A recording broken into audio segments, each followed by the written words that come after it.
দিনটা ছিল ২৬শে মে, যেদিন কিনা রেমাল ঝড় হওয়ার কথা ছিল। সকাল থেকে কিন্তু সেদিন ভালোই বৃষ্টি পড়ছিল। আর এই যে এখন আমি এই মুহূর্তে ছাদে, বৃষ্টিটা যে আমার খুব খারাপ লাগে তাও না, বেশ ভালোই লাগে। তো সেই জন্য একটু ভিডিও করার জন্য আমি ছাদে চলে এসেছি।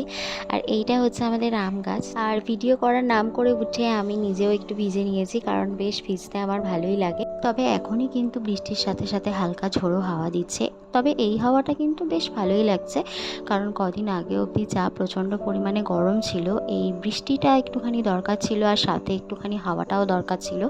তবে হ্যাঁ, রাতের দিকে কিন্তু রেমালটা ঢুকবে কলকাতাতে। তো সেক্ষেত্রে কিন্তু তখন প্রচণ্ড পরিমাণে ঝড় বৃষ্টি হবে। হ্যাঁ, আমরা হয়তো ভালো ঘর বাড়িতে আছি, তাই জন্য আমাদের বৃষ্টিটা খুব ভালো লাগছে, ঝড়টা উপভোগ করছি। কিন্তু যারা রাস্তায় থাকে, যারা কাঁচা বাড়িতে থাকে, তাদের জন্য কিন্তু এটা ভীষণই একটা ক্ষতিকর ব্যাপার, তাদের কিন্তু অনেক ক্ষতি হয়ে যাবে। তবে হ্যাঁ, ঝড়টা খুব অল্পের উপর দিয়ে গেলে ভালোই হয়।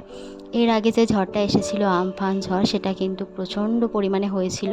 আর এই যে এখন রাত্রির হয়ে গেছে, তো ঝড় বৃষ্টি প্রচণ্ড পরিমাণে শুরু হয়ে গেছে। তবে এই ঝড়টা কিন্তু আমফানের মতো অতটা ক্ষতি করেনি, মানে অত বেশি হয়নি। হ্যাঁ হয়েছে, তবে আমফানটা আরও মারাত্মক হয়েছিল।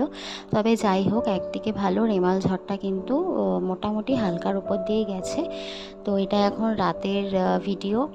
রাত্রিবেলা তো আর ছাদে গিয়ে আমি ক্লিপ নিতে পারবো না, তো এটা রাত্রিবেলা আমি নিচ থেকেই ভিডিওটা নিয়েছি। তো এই ছিল আজকে সারাটা দিন। এই বলছিল রাতে জেগে থাকবে, যেহেতু ঝড়টা রাতে আসছে। তবে হ্যাঁ, আমি ঘুমিয়ে পড়েছিলাম। আজকের মতো এখানেই শেষ করলাম।